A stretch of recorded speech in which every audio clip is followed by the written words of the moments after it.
instan, pinginnya cepat. Sedangkan Paulo selalu mengajarkan untuk bersabar, tidur, udah dapat saham yang bagus, cara yang terbaik adalah tidur, menunggu. Nah, ini mungkin dengan adanya guest lecture dari Pak Lokengong ini, ada satu mindset yang bisa Pak Lo berikan kepada anak-anak muda ini. Siapa tahu suatu saat dari berapa 100 orang ini, ya, 5 atau 10 tahun lagi akan lahir Lokenghong baru.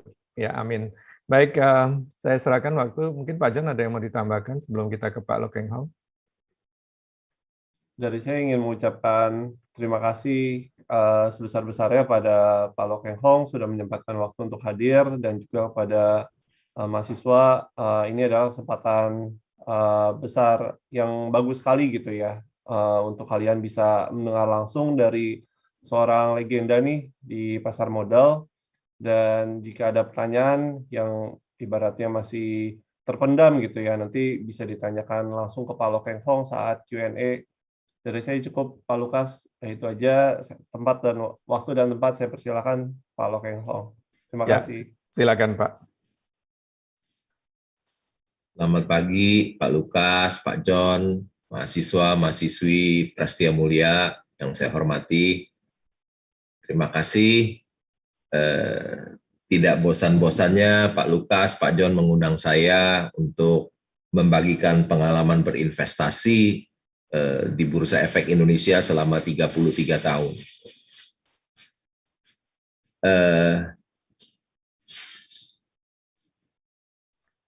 Pak Lo boleh minta maaf sebelumnya. Untuk para mahasiswa bisa minta tolong open kamera, silakan. Terima kasih. Ya, silakan Pak Lo.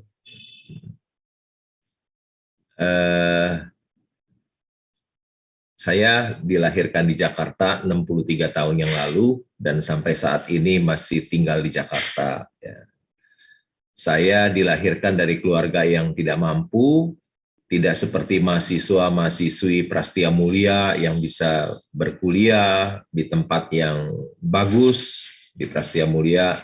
Beda dengan saya, ketika saya tamat SMA, saya tidak punya uang untuk melanjutkan kuliah sehingga harus bekerja di bank, ya, di bank sebagai seorang pegawai tata usaha.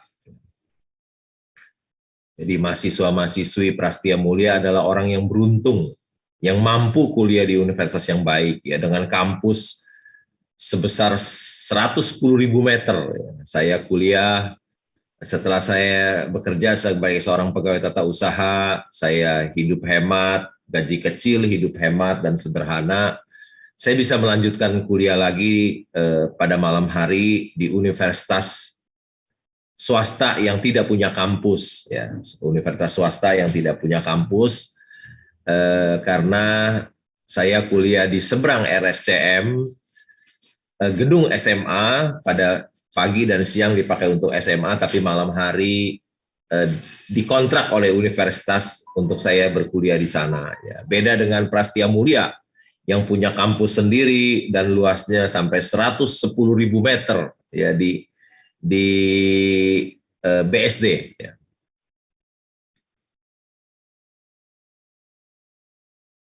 Saya coba share screen ya Pak. Baik Pak. Share screen.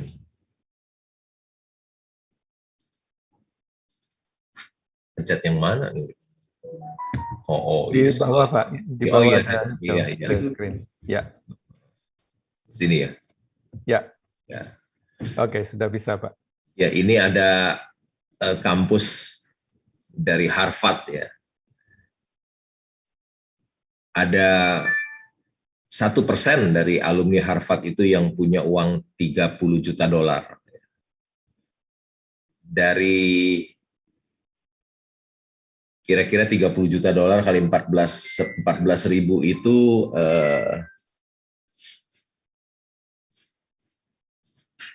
420 miliar.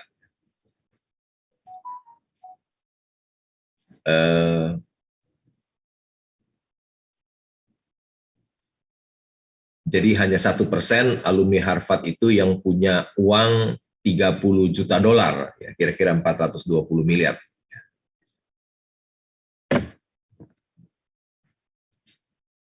ini saya pernah berkunjung ke Harvard, saya dengan patung John Harvard, dia seorang pendeta, dialah yang mendirikan Universitas Harvard ini ya. Saya kuliah di Universitas di Jakarta yang tidak punya kampus. Setiap malam saya kuliah di gedung SMA PSKD di seberang RSCM yang disewa oleh universitas. Tetapi sekarang saya lebih kaya dari 99% lulusan Universitas Harvard ya. Berkat Tuhan itu begitu besar dalam hidup saya. Berkat Tuhan itu begitu ajaib dalam hidup saya. Saya lihat banyak orang tua yang selalu memimpikan anaknya kalau bisa kuliah di universitas yang terbaik, ya, di Amerika misalnya.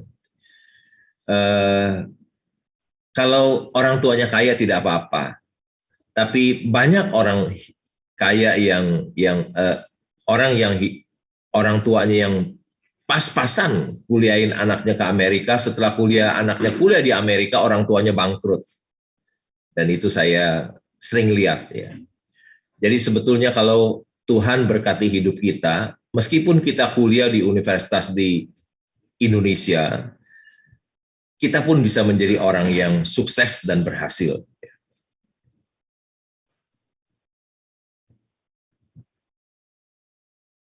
Ini ada wisdom ya yang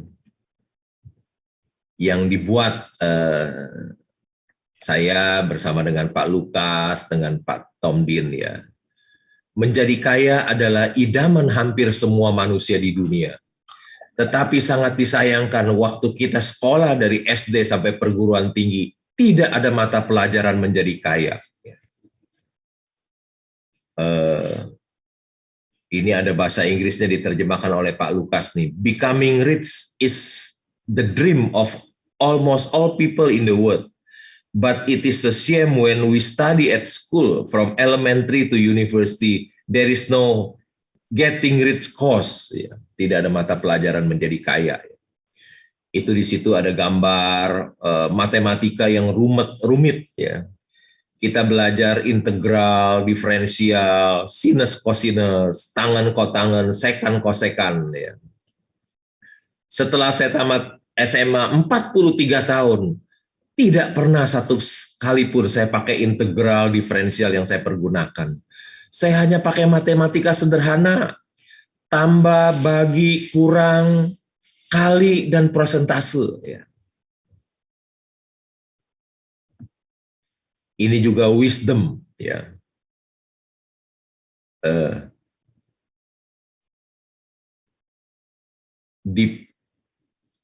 Ada harta yang besar sekali di dunia ini adanya di pasar modal, ya, bukan di bawah laut. Sangat disayangkan kalau ada orang yang tidak tahu tentang pasar modal. Ya. Kalau kita ingin menjadi orang yang kaya, itu pasar modal lah tempatnya. Ini ada dana masyarakat yang diperbankan kita per 31 Desember 2021. Ada 386 juta rekening, nominalnya 7.546 triliun. Ya. Saya pernah bekerja di bank 17 tahun, saya pikir dana yang paling besar itu adanya di perbankan, ya, 7.546 triliun. Ternyata saya keliru. Ya, ini harga saham pada kemarin penutupan IHSG kita all time high ya 7.049 ya.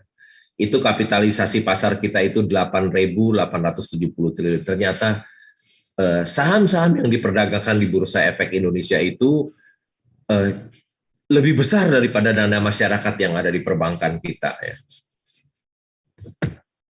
Ini ada 10 kapitalisasi besar ya, ada BCA kapitalisasi pasarnya 982 triliun, BRI 682 triliun, Telkom 429 triliun, BRI 355 triliun, Astra 234 triliun ya. Jadi kalau ngomong saham itu ngomongnya bukan juta, bukan miliar, ngomongnya triliun terus ya. Sekarang mungkin BCA itu nilai kapitalisasi pasarnya 1.000 triliun. Kalau seseorang punya uang 10 triliun, itu kaya sekali kalau punya uang 10 triliun. Orang yang sangat kaya kalau dia punya uang 10 triliun. Tapi ketika dia masuk di pasar modal dengan uang 10 triliun, dia hanya bisa beli saham BCA 1%. Setelah itu uangnya habis dan nggak bisa beli yang lain. Uang 10 triliun itu terlalu kecil di Bursa Efek Indonesia. Kalau seseorang punya uang 10 triliun, dia beli saham hanya cukup beli saham BCA 1%. Setelah itu uangnya habis, nggak bisa beli saham yang lain. Ini ada perusahaan yang besar sekali, seperti terbesar di dunia ada Apple yang nilainya 2.826 triliun dolar. Kalau dikasih kali 14.000 berapa tuh? Ya, 2.826 triliun dolar. Kalau dikalikan 14.300 jadi berapa? Hitung sendiri. Microsoft juga demikian, Saudi Aramco, ya. Ada Google, ada Amazon, ada Tesla, ya itu nilainya bertriliun-triliun uangnya. Ini di Apple, ya. Ada satu orang yang pernah punya saham Apple 10%, ya. Namanya Ronald Wine, ya. Dia punya 10% saham. Kalau kita lihat nilainya kira-kira hampir 300 miliar dolar. Ya. Dia jadi orang paling kaya nih kalau dia nggak jual. Tapi sayang, dia orang yang tidak menghargai saham Apple. Dia menjual saham Apple itu 800 dolar. Ya. Bukan 800 juta dolar, bukan, hanya 800 dolar. Coba jualnya ke saya waktu itu 800 dolar. Mungkin saya pada saat ini jadi orang yang terkaya di dunia, ya.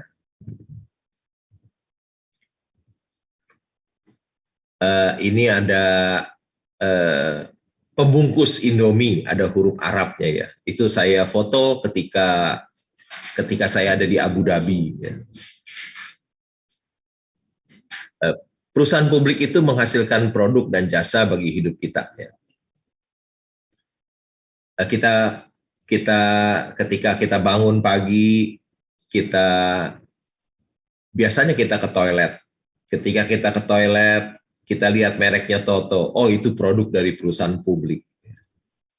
Kemudian kita minum Aqua atau kita minum Cleo, ya.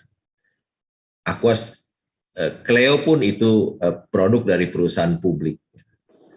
Setelah kita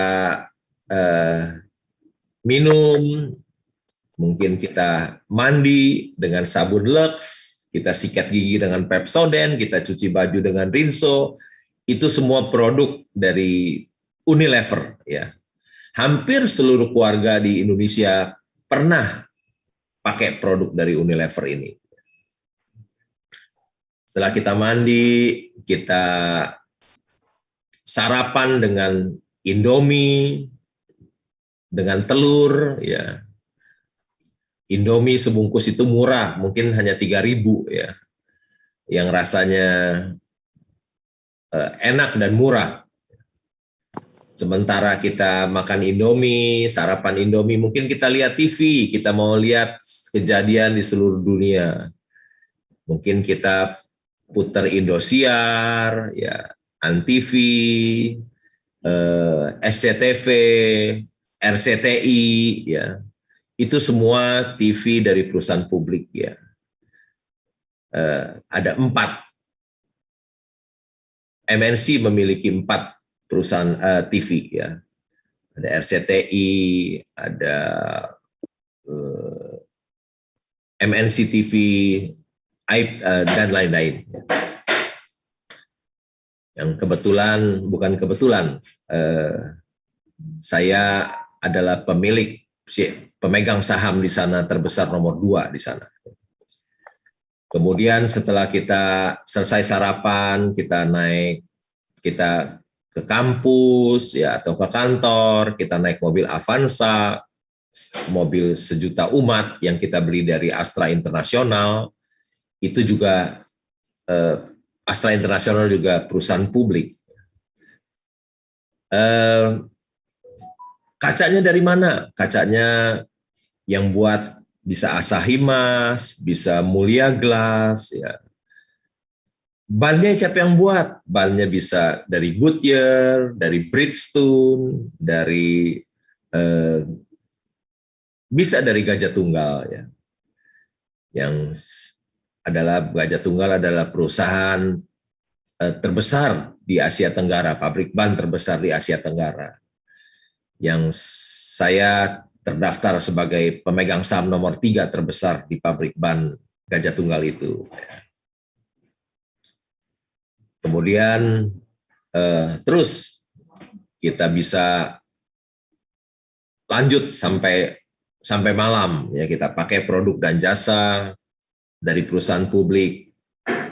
Sampai malam kita beristirahat, kita tinggal di mana? Di Bumi Serpong Damai. Itu juga perusahaan publik milik Sinarmas, ya.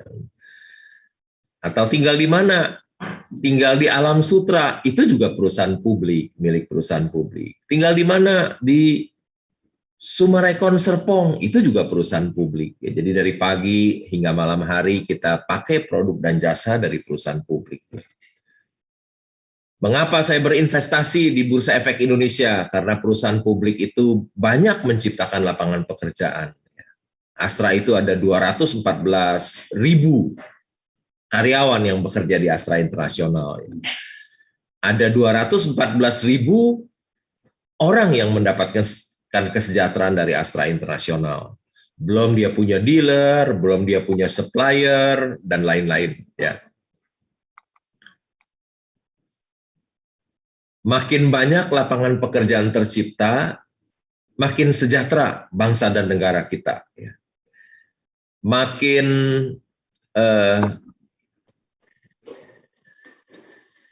besar Bursa Efek Indonesia, makin sejahtera bangsa dan negara kita.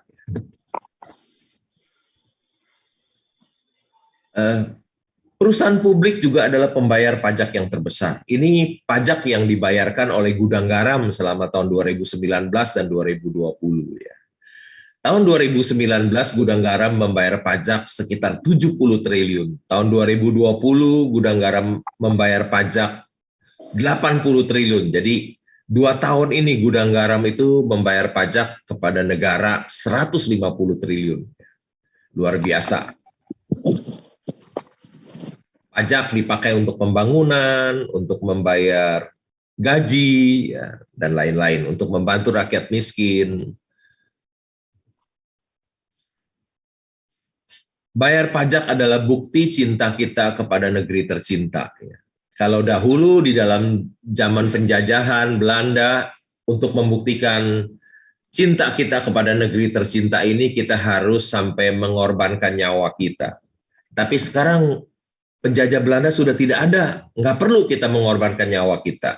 Cukup bayar pajak dengan benar. Ya. Itu sudah membuktikan cinta kita kepada negeri tercinta. Ya. Ini Warren Buffett dapat penghargaan dari pemerintah Amerika.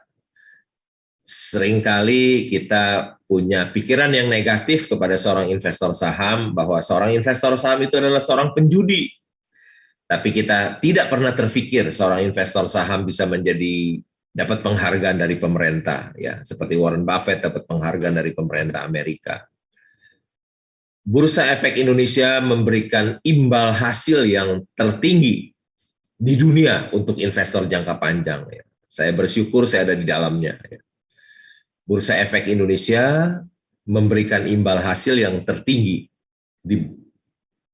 di dunia ini untuk investor jangka panjang. Ya. Saya bersyukur saya ada di dalamnya.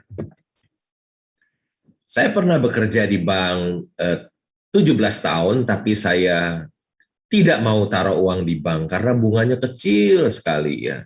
Sekarang bunga deposito berapa? 4% atau berapa?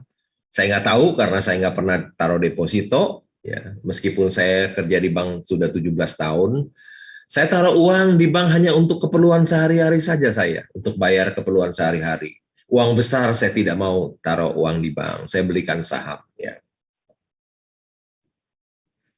Karena harga-harga pada naik, harga-harga barang pada naik ya. Tapi bunga bank kecil, contohnya minyak goreng 14.000 langsung jadi 25.000 ya, naik 10 langsung dalam sekejap udah naik berapa persen tuh ya. Sedangkan bunga setahun, bunga di bank harus terkumpul 10 tahun mungkin baru mengejar kenaikan dari minyak goreng ya. Jadi saya tidak mau ya taruh uang di bank karena uang saya semakin hari semakin kecil ya, tergerus oleh kenaikan harga barang. Saya juga tidak beli obligasi karena obligasi juga bunganya tidak besar. Saya juga tidak beli emas ya. Meskipun saya 2 minggu yang lalu baru berkunjung ke tambang emas ya, tapi saya tidak beli emas ya. Ini kata-kata Warren Buffett nih. When we took over Berkshire, it was selling at 15 a share, and gold was selling at 20. Yeah. Gold is now 1.600 and Berkshire is 120.000. Yeah. Tahun 2019 emas 1.250 dan Berkshire 300.000. Sekarang emas 2.000, tapi Berkshire mungkin 500.000 ya. Jadi beli saham Berkshire itu jauh lebih menguntungkan daripada beli emas ya. Saya juga tidak pegang dolar ya. Padahal dolar sejak zaman kemerdekaan sampai sekarang terus menguat terhadap rupiah. Mengapa saya tidak memegang dolar? Karena saya takut ya. Karena orang yang pegang dolar itu cenderung mengharapkan yang buruk yang terjadi ya. Kalau bisa ya hal-hal yang buruk terjadi, kalau hal yang buruk terjadi tentu rupiah jadi melemah dan dolar menguat ya. Selalu dia mengharapkan yang buruk. Beda dengan seorang yang pegang saham. Dia selalu mengharapkan yang baik ya. Kalau hari yang buruk terjadi, ya sahamnya hancur. Contohnya 2 tahun yang lalu ketika pandemi, langsung harga saham hancur ya. Jadi seorang pemegang saham selalu mengharapkan yang baik yang terjadi supaya harga sahamnya pun bisa ikut naik ya. Kalau ada hal yang buruk, tentu harga sahamnya pun ikut jatuh. Saham yang diperjualbelikan di bursa membuka kesempatan bagi para investor bermodal kecil untuk bisa memiliki perusahaan besar. Mengapa? Karena dengan memiliki saham berarti ikut memiliki perusahaan tersebut. Kalau kita adalah orang yang punya kemampuan yang terbatas, uang yang terbatas, tentu hampir mustahil kita bisa membeli perusahaan besar seperti Astra Internasional, ya, seperti BCA dan lain-lain. Ya, hampir mustahil. Tapi dengan adanya Bursa Efek Indonesia, memungkinkan kita, orang yang duitnya terbatas, kemampuannya terbatas, bisa memiliki perusahaan yang besar dan hebat. Ya. Nah, sekarang kita sudah tahu rahasianya untuk memaksimalkan keuntungan investasi, saham is the best choice. Saham adalah pilihan yang terbaik. Tetapi saham is the best choice ini masih belum dipercaya oleh 99 masyarakat kita. Ya. Masyarakat kita masih ketika ada uang, uangnya taruh di bank atau dibelikan properti. Ya. Masih ada 99% masyarakat kita tidak percaya kalimat ini, saham is the best choice. Ada fatwa dari MUI membeli saham itu halal, ya. Tapi ada ketua MUI mengatakan Bitcoin itu haram. Ya. Ini ada 2 orang kaya nih. Ya. Ada Bill Gates, ada Mark Zuckerberg, ya. Katanya dia tidak pakai jam tangan Rolex, dia tidak pakai berlian. Karena the goal is to be rich, not to look rich. Ya. Karena tujuannya adalah menjadi kaya, bukan kelihatan kaya. Ya. Orang zaman dulu tujuannya menjadi kaya. Tapi orang zaman sekarang lebih banyak ingin kelihatan kaya.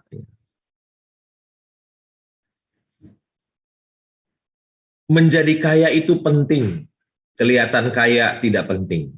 Menjadi kaya itu penting, kelihatan kaya tidak penting. Banyak orang sekarang yang senang kelihatan kaya, ya.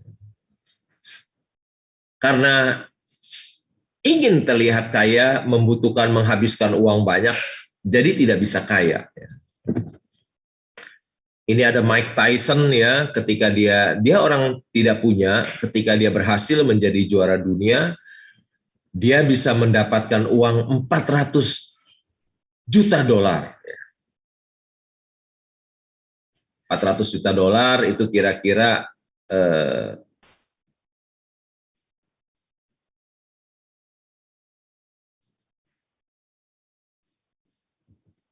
5,6 triliun kira-kira ya. Tapi karena hidupnya konsumtif, boros, ya akhirnya uang itu habis. Jadi jangan kira kalau kita udah kaya seperti Mike Tyson kita boleh foya-foya, ya bisa konsumtif, duitnya bisa habis juga. Ya.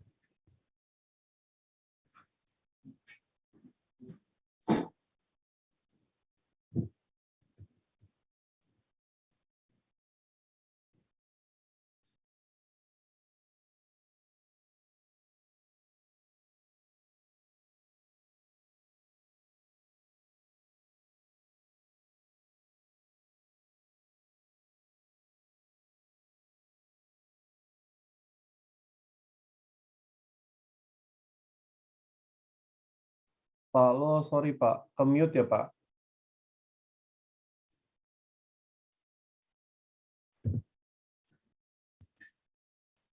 Kok nggak bisa jalan sekarang ya? Screen-nya nggak bisa jalan.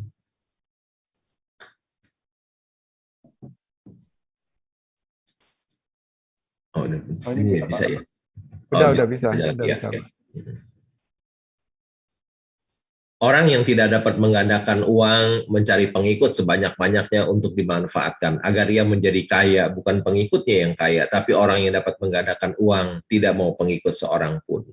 Saya tidak mempunyai pengikut seorang pun. Biasanya kalau orang yang tidak bisa menggandakan uang, dia cari pengikut sebanyak-banyaknya untuk dimanfaatkan oleh dia, ya, agar dia yang menjadi kaya, bukan pengikutnya yang kaya.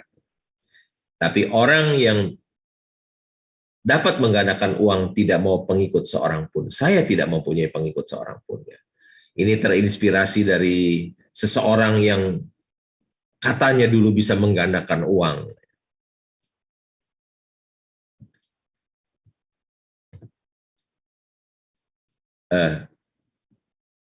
Kalau kita ingin membeli saham, tentu kita harus kenali apa yang akan dibeli dan beli apa yang kita kenali. Jangan beli kucing dalam karung. Ini ada di kafe saham, ya. Kafe saham, di kafe saham ada kata-kata dari saya.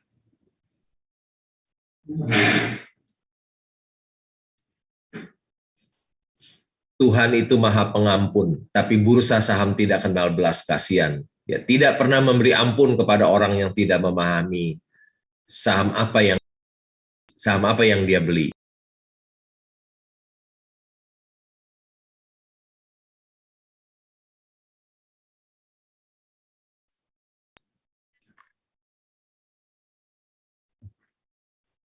Ih, macet, Lip. Ya udah. Kok macet ya? Udah bisa Pak Lo, udah bisa. Tadi macet, iya. Ya. Ini juga wisdom ya. Ketika seseorang sangat rajin mempromosikan suatu saham, kalau Anda percaya dan membelinya, mungkin dialah yang jualnya. Ya. Kalau ada saham bagus dan murah, kenapa kasih orang tahu? Ya, ketika seseorang sangat rajin mempromosikan suatu saham, kalau Anda percaya dan membelinya, mungkin dialah yang. Kenapa dia promosiin sahamnya? Karena tujuannya dia ingin jual sahamnya. Ya. when someone is very diligent in promoting a stock, if you believe it and buy it, maybe he or she is the seller. Kenapa dia rajin mempromosikan satu saham? Karena dia ingin jual. Kalau itu saham bagus dan murah, tentu dia tidak akan kasih orang tahu, tapi diam-diam dia membelinya. Jadi yang pertama adalah jangan pernah beli perusahaan yang dikelola orang tidak jujur dan tidak berintegritas. Kalau Anda mempercayakan uang Anda kepada orang seperti ini, uang Anda akan habis. Jadi ketika kita membeli perusahaan publik, yang kita harus lihat adalah tata kelola dari perusahaan itu, bagaimana direksinya, bagaimana pemiliknya, apakah mereka orang yang jujur dan berintegritas. Kalau mereka orang yang tidak jujur, uang perusahaan bisa diambil untuk memperkaya dirinya. Jadi sangat berbahaya sekali mempercayakan uang kita kepada orang yang tidak jujur dan tidak berintegritas. Ini juga wisdom, wisdom. Orang baik ketika mengelola uang orang lain dalam jumlah yang besar bisa berubah menjadi jahat karena uang bisa merubah seseorang. Good people when managing large amount of other people money can turn bad because money can change a person. Kalau kita percayakan uang kita kepada orang yang tidak jujur, uang kita bisa habis. Tapi kalau kita percayakan uang kita kepada orang yang jujur, dia juga bisa berubah, bisa berubah jadi tidak jujur. Karena uang bisa merubah karakter orang baik menjadi jahat. Jadi yang terbaik adalah jangan pernah percayakan uang kita kepada siapapun. Jangan pernah percayakan uang kita kepada siapapun. Ini kata-kata penting. Jangan pernah percayakan uang kita kepada siapapun. Sekarang banyak orang yang percayakan uangnya, akhirnya sekarang masuk investasi bodong.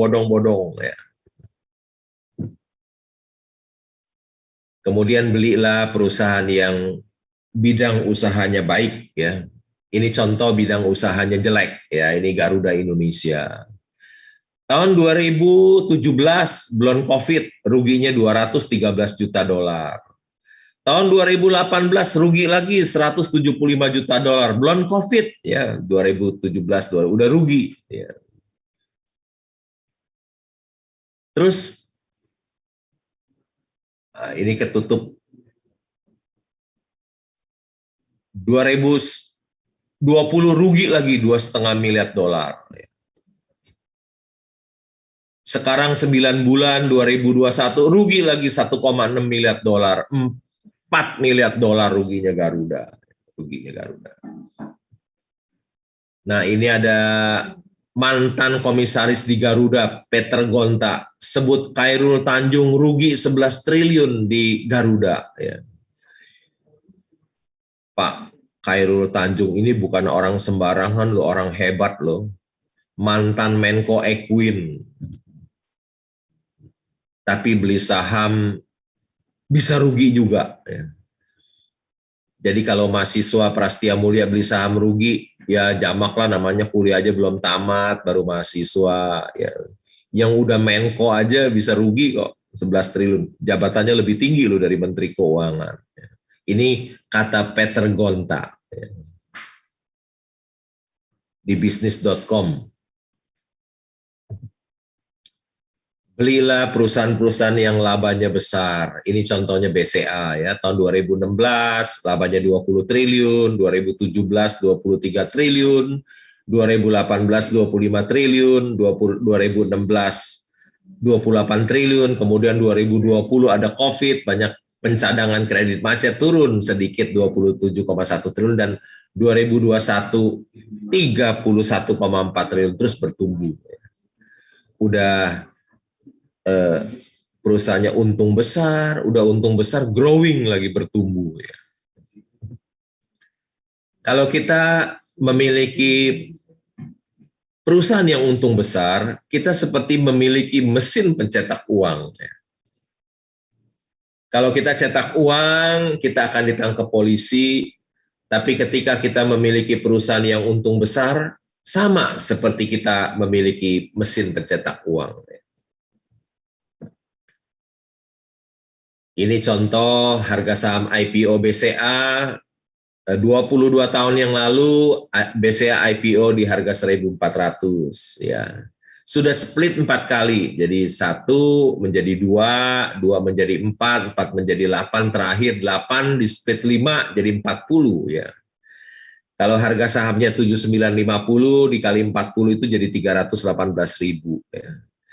Jadi kalau seseorang beli saham BCA 22 tahun yang lalu disimpan sampai saat ini, dia sudah untung 22,614% ya, luar biasa. Kalau kita membeli saham BCA 22 tahun yang lalu 1,4 miliar, kita simpen 22 tahun, saat ini uang itu jadi 318 miliar ya. Ini bukan hayalan, tapi ini kisah nyata yang sudah terjadi di BCA. Ini juga wisdom, bagaimana melihat kinerja masa depan. Hari esok itu misteri, ya. Tapi kita sebetulnya bisa melihat masa depan itu dari kinerja masa lalu. Ya. Ini wisdom. Kinerja masa depan perusahaan bisa dilihat dari kinerja masa lalunya. Sebetulnya melihat masa depan itu cukup mudah. Bisa kita lihat masa depan perusahaan itu dari masa lalunya. Kalau masa lalunya jelek, tentu masa depannya jadi jelek. Ya. Kalau masa lalunya bagus, tentu masa depannya akan terus bagus. Ya. The company's future performance can be seen from its past performance. Ya, ini wisdom. Ini wisdom berikutnya. Kalau perusahaan tidak bagi dividen, tidak masalah bagi saya, karena 1, modal perusahaan menjadi lebih kuat, 2, pertumbuhan perusahaan menjadi lebih cepat. Ya. If the company doesn't pay dividend, it doesn't matter to me, because the company capital becomes stronger and the company's growth is faster. Ya. Banyak orang di bursa mengeluh terus, karena kalau perusahaan tidak bagi dividen, dia mengeluh terus, dia mengharapkan dividen. Padahal bagi saya, orang yang berorientasi kepada capital gain, kalau perusahaan tidak bagi dividen, tidak masalah bagi saya. Karena 1, modal perusahaan menjadi lebih kuat. 2, pertumbuhan perusahaan menjadi lebih cepat. Dia lupa. Ya. Kalau perusahaan tidak bagi dividen, maka modal perusahaan menjadi lebih kuat, pertumbuhan perusahaan menjadi lebih cepat. Tapi ini banyak tidak dimengerti oleh investor saham di bursa. Mereka terus mengharapkan dapat dividen.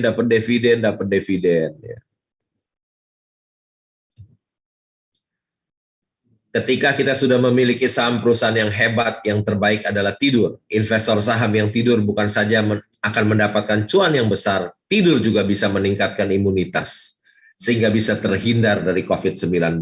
Ya. Ini belilah perusahaan yang valuasinya murah.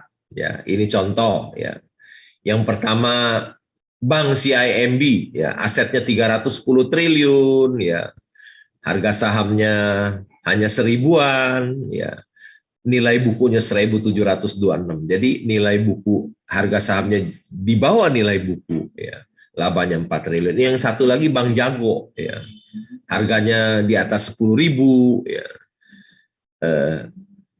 Labanya cuma 86 miliar, asetnya kecil lagi. Asetnya cuma 12 triliun, ya. Padahal Bank CIMB asetnya 310 triliun, ya. Nilai bukunya kalau Bank CIMB 1.726, dia hanya 595, ya. Ini valuasi mahal dan murah contoh, ya.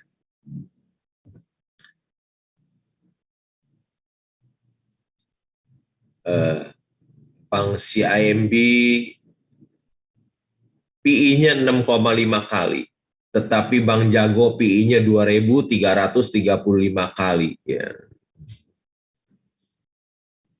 Wah, sekarang baru tahun 2022 ya. Jadi kalau labanya tidak bertumbuh, maka kita baru bisa break even kembali lagi ke zaman Masehi. Ya. 2000 nggak cukup, ini 2.335, sekarang baru 2022 ya. Ini juga wisdom ya. Sangat berbahaya membeli saham perusahaan rugi dengan valuasi yang sangat mahal. Anda bisa kehilangan uang Anda ya.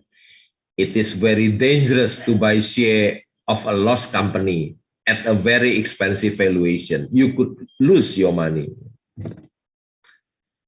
Jika seseorang membeli saham perusahaan publik hanya berdasarkan rekomendasi seseorang atau influencer dan dia tidak mengenal perusahaan yang dibeli dengan baik, maka dia sedang berspekulasi, bukan berinvestasi. Dia sedang berspekulasi, bukan sedang berinvestasi.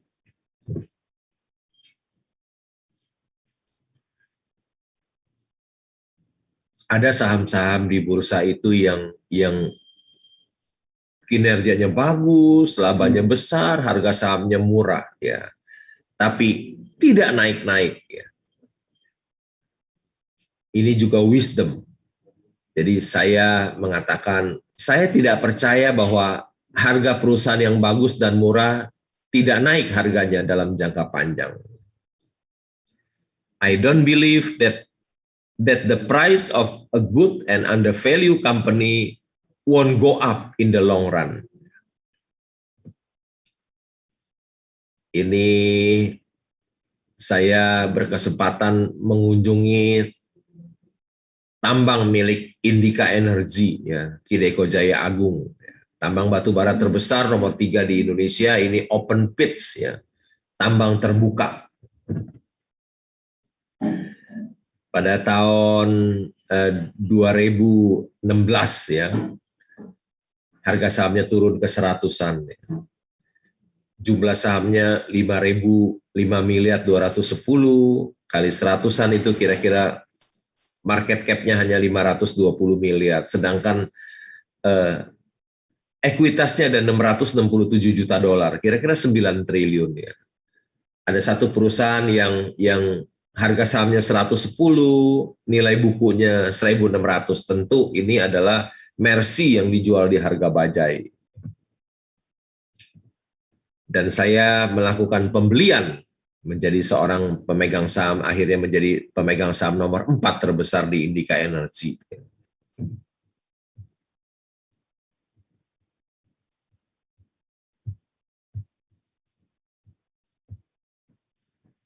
Harga sahamnya naik 4.500 ya, 4.000-an ya.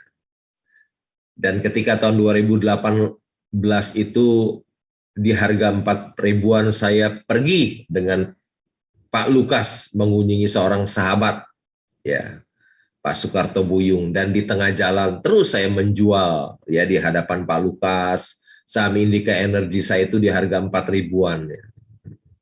Sampai berhenti ketika datang gempa bumi. Jadi saya menjualnya di harga 4.000-an ya.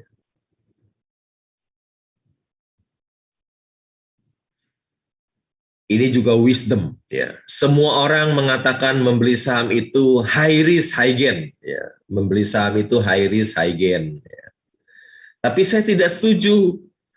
Karena orang yang tahu dia bisa membeli saham yang low risk high gain, tetapi orang yang tidak tahu dia bisa membeli saham yang high risk low gain. Resiko datang dari ketidaktahuan kita ya. Everyone say buying stock is high risk, high gain.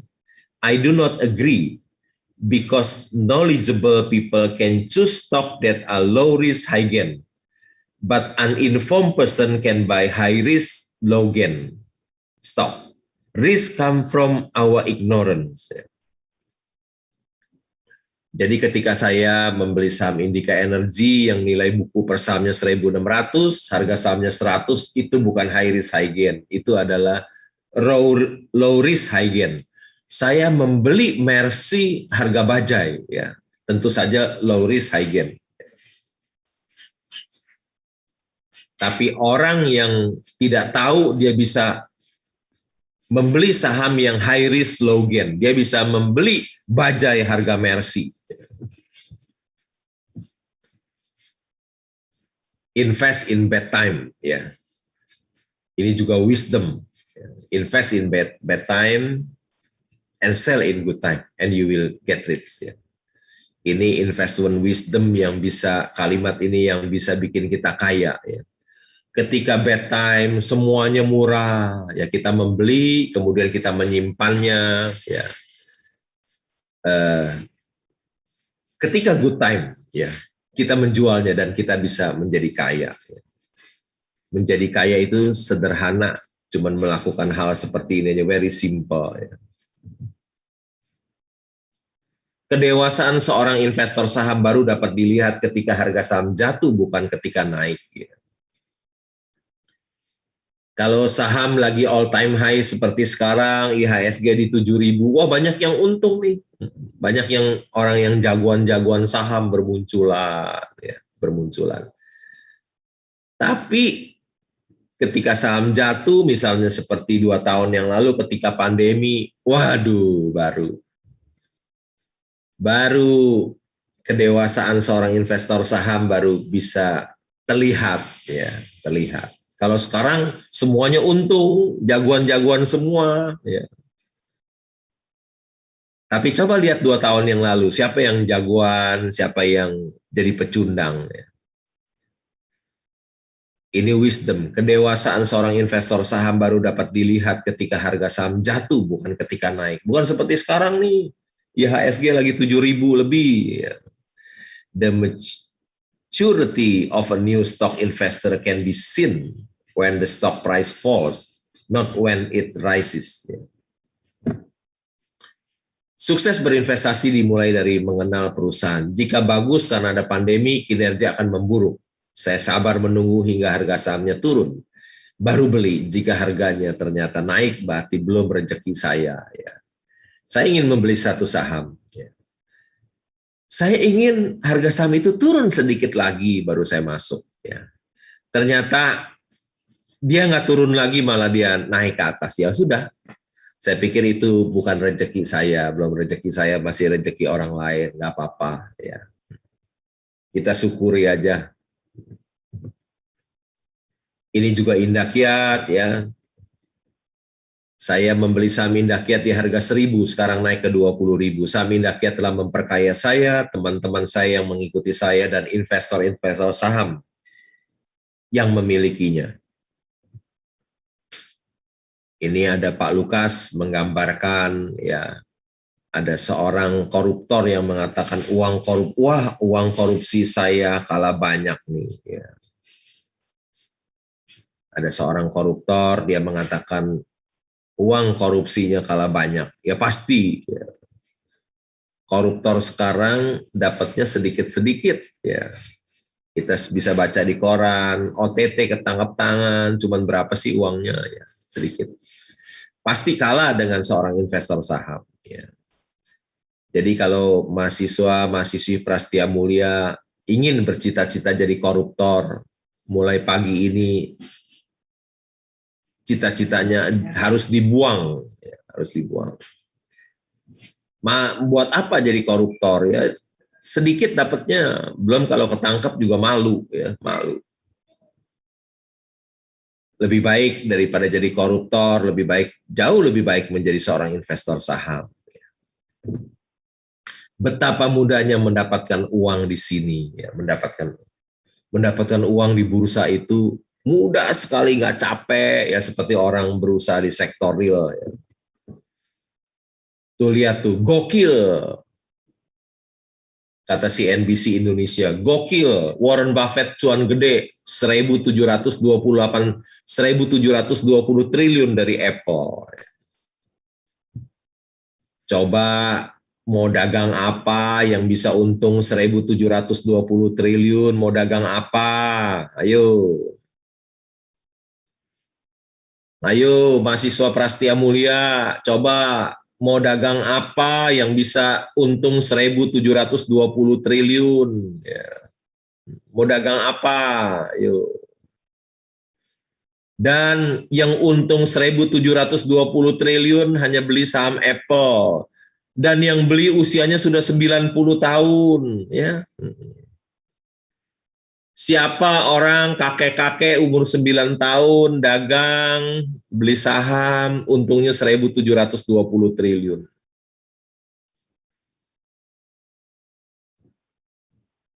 Makanya saya mengatakan betapa mudahnya mendapatkan uang di bursa itu. Ya. Jangankan mahasiswa yang masih muda, yang udah kakek-kakek, udah tua, umur 90 tahun pun bisa lo dapat uang 1.720 triliun. Karena begitu mudahnya mendapatkan uang di bursa, ini wisdom dari saya lagi. Saya sudah sangat berbahagia menjadi seorang investor saham. Semua usaha yang lain sudah saya anggap sampah semuanya, nggak mau. Karena usaha yang lain capek usaha di sektor real capek. Ya, capek. Kalau di saham tidur saja santai, ya, tiap hari bisa bersantai-santai. I'm very happy to be a stock investor. I have considered all other businesses as trash. Ya. Ini saya pernah diajak berkunjung ke Kaltim Primakol, ya, tambang batu bara terbesar di Indonesia dengan kalori yang tinggi. Ya.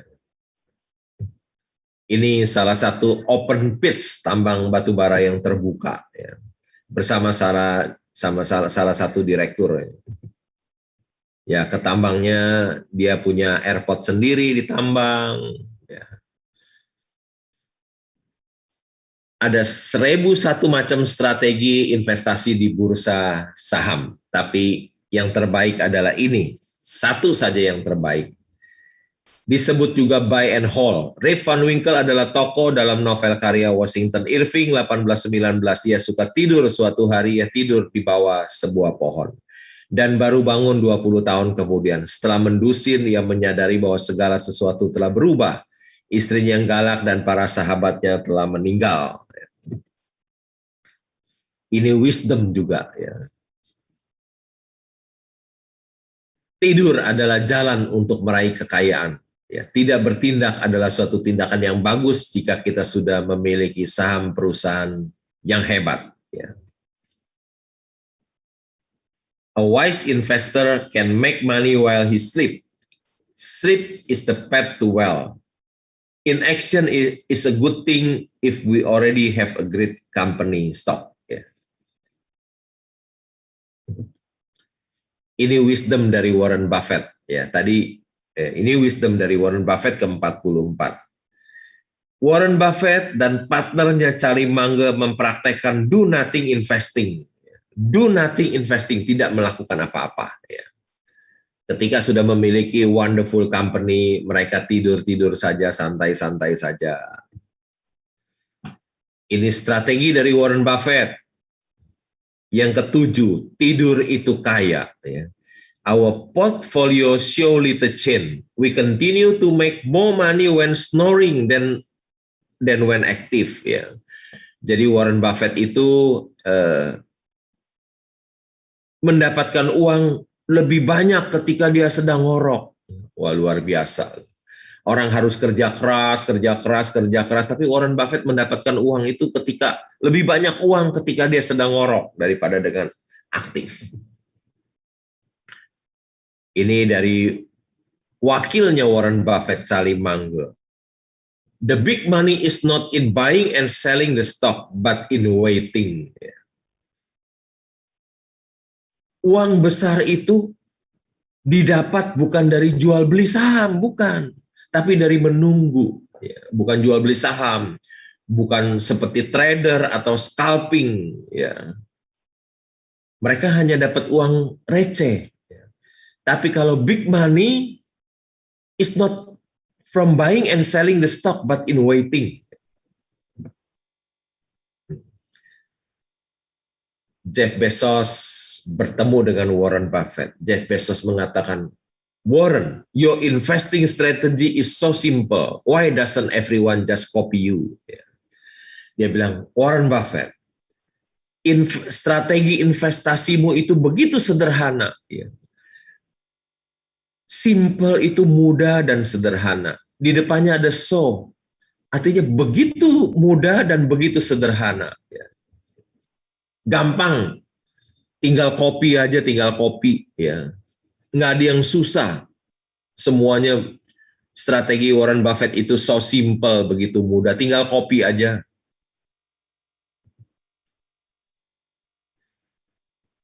Saya tidak mau berhutang karena orang yang berhutang ini wisdom ya. Ketika krisis datang seperti pandemi COVID-19 akan mengalami kesulitan dan kebangkrutan, tapi orang yang tidak mempunyai hutang akan kuat bertahan. Ini ada dua pendekatan saham, satu fundamental, satu technical. Ya, analisa fundamental memperhatikan kondisi kandang dan kesehatan sapinya. Sapi adalah analogi untuk perusahaan dan kondisi kandang adalah kondisi pasar modal. Analisis teknikal hanya memperhatikan pergerakan ekor sapi. Ekor adalah analogi untuk harga saham. Baginya kondisi kandang dan sapinya tidak penting, bahkan mungkin ia tidak peduli apakah sapinya sakit atau lagi bete. Yang penting ekornya masih bergerak naik turun.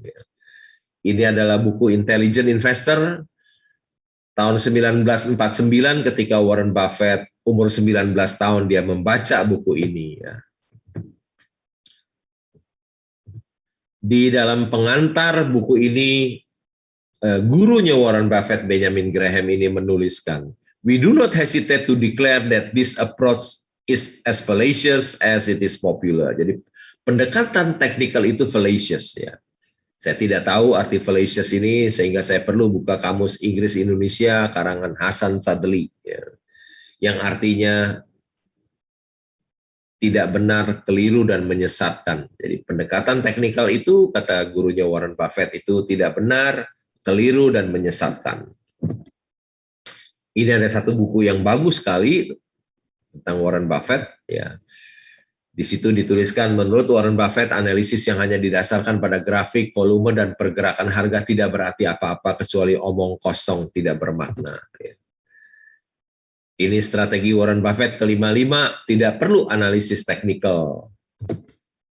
Ini saya beberapa tahun yang lalu diberi kesempatan untuk membuka perdagangan saham di Bursa Efek Indonesia yang nilainya 8.000 triliun itu. Investor saham juga bisa dapat penghargaan ya. Di sebelah saya itu, sebelah kiri saya itu Budi Sadikin yang sekarang Menteri Kesehatan. Sebelah kanan saya itu mantunya Lim Sulyong, Wakil Presiden Direktur Indofood. Ya. Ini wisdom. Saya hanya melakukan satu pekerjaan sederhana yang saya ulangi setiap hari, yaitu read, think, and invest selama 31 tahun. Lama-lama jadi mahir. Ya. Sekarang sudah 33 tahun, udah tambah 2 tahun lagi daripada ketika wisdom ini ditulis. Ya. I only do simple job, which I repeat every day, namely read, think, invest for 30 years. Gradually, I became proficient. Ya. Ini rumah saya, tiap hari saya membaca koran 4, ya. Membaca laporan keuangan, membaca annual report, ya setiap hari. Sebuah patung inspiratif dari Jepang menunjukkan bahwa bobotmu tidak ditentukan oleh ukuran tubuh, tapi dari berapa banyak buku yang kamu baca. Orang gemuk baca 1 buku lebih enteng daripada orang kecil baca 4 buku. Ya.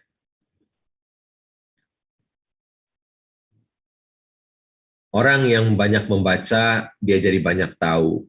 Orang yang banyak tahu dekat dengan kepintaran, orang yang dekat dengan kepintaran, dekat dengan kekayaan. Membaca adalah sumber inspirasi. Strategi Warren Buffett ke-85, you have to read a zillion corporate annual report and their financial statement. Lihat Warren Buffett membaca annual report dan laporan keuangan begitu banyak. Inilah kunci sukses dari Warren Buffett ya sebagai investor saham. Tidak ada cara lain untuk menjadi seorang investor yang berhasil hanya dengan membaca annual report dan financial statement. 100 tahun tapi masih dibutuhkan. Ya, ini ada orang tua udah umur 100 masih kerja. Ya. Capek dah, kasihan dia, nggak ada pensiunnya. Ini perkataan dari Warren Buffett, if you don't find a way to make money while you sleep, you will work until you die. Kalau engkau tidak bisa mendapatkan uang ketika tidur, maka engkau harus bekerja sampai mati. Ya.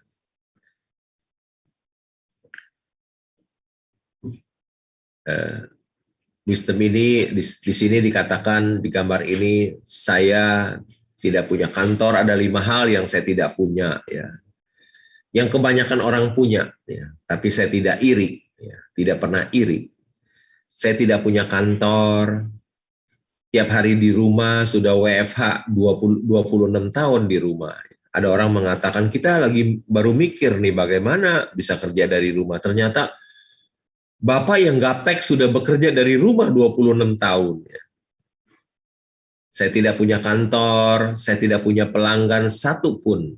Saya tidak punya karyawan satupun, tidak punya sekretaris, tidak punya staf keuangan. Semuanya kerjain sendiri. Saya tidak punya bos satupun, tidak punya partner satupun. Saya juga tidak punya hutang 1 rupiah pun. Ada 5 hal yang saya tidak punya. Padahal kalau orang yang tidak punya, dia harus punya 5 hal ini supaya menjadi orang yang berhasil. Ya.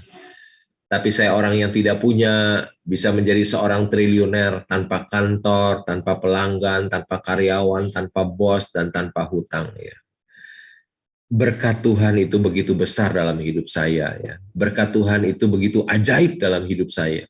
Bagaimana seorang yang tidak punya, tanpa kantor, tanpa pelanggan, tanpa karyawan, tanpa bos, tanpa partner, tanpa hutang, bisa menjadi seorang triliuner.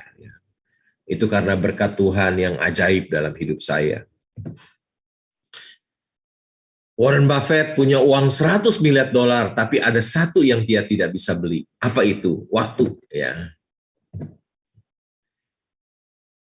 Waktu bukan uang, waktu lebih bernilai daripada uang. Uang yang kita cari bisa yang kita belanjakan, kita bisa cari lagi, tapi waktu kita yang telah berlalu tidak bisa kembali lagi. Waktu adalah hidup kita. Waktu kita adalah hidup kita. Seorang investor saham bisa memiliki banyak waktu dan banyak uang. Ada 5 orang, ada 4 macam orang di dunia ini. Ada yang pertama, ada orang yang banyak waktu tapi tidak punya uang. Siapa dia? Dia adalah pengangguran. Hidupnya jadi benalu buat orang lain. Yang kedua adalah orang yang banyak uang tetapi tidak punya waktu. Siapa dia? Dia adalah pengusaha dan para profesional. Yang ketiga adalah orang yang tidak punya waktu dan tidak punya uang. Siapa dia? Dia adalah karyawan yang gajinya kecil, UMR. Tiap hari dia sibuk bekerja, tapi habis bulan duitnya juga habis. Ya. Orang yang tidak punya uang dan tidak punya waktu jumlahnya signifikan paling banyak. Ya. Yang keempat adalah orang yang bukan hanya banyak uang, tapi dia juga punya banyak waktu. Ya. Siapa dia? Dia adalah sleeping investor, investor saham yang tidur. Ya. Alangkah berbahagianya seseorang kalau dia bukan hanya banyak uang, dia juga punya banyak waktu luang. Oh, sangat berbahagia sekali. Dikatakan tadi Warren Buffett punya uang 100 miliar dolar, dia tidak bisa membeli waktu 1 menit pun. Being rich is having money, being wealthy is having time. Ya. Pak Lukas menggambarkan saya kerjanya hanya keliling dunia saja, katanya. Betul ya. Saya sampai jalan-jalan sampai ke Tanjung Harapan, Afrika bagian selatan. Jauh, tempatnya jauh sekali ya. Tapi ternyata sampai di sana tidak ada apa-apa. Lebih baik ke Ancol lebih bagus ya. Saya berkesempatan mengikuti rapat Berkshire Hathaway di Omaha ya dengan Warren Buffett dan Bill Gates ya. Saya juga pernah berkunjung ke rumah Warren Buffett. Ini rumah Warren Buffett yang sederhana ya. Pada waktu saya berkunjung di seberangnya ada rumah yang mau dijual ya. Saya ingin beli ya, tapi ada COVID datang sehingga saya takut berangkat ke sana, takut kena COVID di sana. Semoga rumah itu belum laku ya, saya bisa beli ya, bisa tetangga seberang-seberangan dengan Warren Buffett ya. Jadi bisa jadi Warren Buffett neighbor. Ini steak kesukaan Warren Buffett di Omaha. Saya juga ikut makan di sana, duduk di tempat Warren Buffett yang biasa dia duduk di VIP di Goretz ya. Satu hari kandidat presiden Amerika John McCain ya, istrinya datang ke Jakarta. Ya. Investor saham diundang makan. Nah ini istri dari John McCain. Ya. Kandidat presiden yang kalah dengan Obama. 2 minggu yang lalu saya berkesempatan mengunjungi tambang emas, ya saya bisa melihat proses pengambilan emas sampai jadi emas itu jadi emas ya di Nusa Harmara Hera Mineral ya. Dan saya diajak oleh pemilik Nusa Gosowong Mine itu ya. Enak juga sekali-sekali cobain naik private jet gratis ya, yang bayar bos tambang emas ini, yang punya emas segunung ya. Sekali naik 1 miliar ya. PPN 10% jadi 1,1 miliar, tapi saya cuma nebeng aja yang bayar yang punya tambang emas ya. You will never change your life until you change something you do daily. The secret of your success is found in your daily routine ya. Jadi kunci suksesmu itu terletak dari apa yang kau lakukan setiap hari. Wisdom berikutnya, jadilah pelaku pasar modal yang berintegritas dan beretika, maka Anda akan dihormati masyarakat. Ini dia idola saya, investor saham sukses yang terhormat, tidak tipu sana-sini. Pemerintah menganjurkan agar melakukan study and work from home, ternyata ini sudah saya lakukan selama 24 tahun ya. Ternyata sekarang udah tambah 2 tahun lagi, sudah 26 tahun work from home. Ya.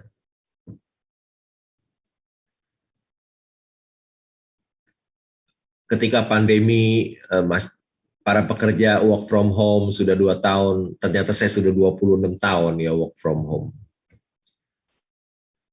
Kekayaan Warren Buffett tembus 100 miliar dolar.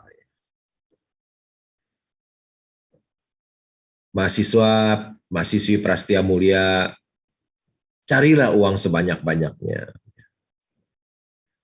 Hiduplah hemat dan sederhana, dan sesudah itu uangnya dibelikan saham. Siapa tahu kalau Warren Buffett bisa berhasil dari berinvestasi saham hingga memiliki uang 100 miliar dolar, dikali 14.000, jadi berapa itu rupiahnya? Kalau Warren Buffett bisa, mahasiswa Prastia Mulia, siapa tahu juga bisa berhasil menjadi seorang investor saham yang memiliki uang 100 miliar dolar seperti Warren Buffett. Saya pikir presentasi saya sampai di sini saja. Semoga bermanfaat dan bisa memberikan inspirasi bagi para mahasiswa-mahasiswi Prastia Mulia. Sekian, terima kasih. Baik, terima kasih Pak Lo Keng Hong. Sekarang kita akan masuk ke sesi tanya-jawab. Nah, ini belum ada pertanyaan yang ditulis di chat, jadi saya langsung buka aja termin pertama. Mungkin ada 3 penanya, langsung aja. Nanti bisa unmute. Ayo, silakan dari 100. Halo Pak. Ya, silakan Glenn Artisto. Terima kasih. Silakan langsung. Oke Pak. Halo Pak Lo Keng Hong, saya pengen bertanya pendapat Pak Lo Keng Hong mengenai buku security analysis-nya Benjamin Graham. Ya, yang ditanyakan apa Glenn? Maksudnya apa pendapat Pak Lo atau apa gitu? Pendapatnya mengenai apa? Jadi kan Benjamin Graham tuh punya buku namanya Security Analysis. Saya pengen tahu kayak pendapatnya Pak Lo Keng Hong terhadap bukunya Benjamin Graham yang Security Analysis.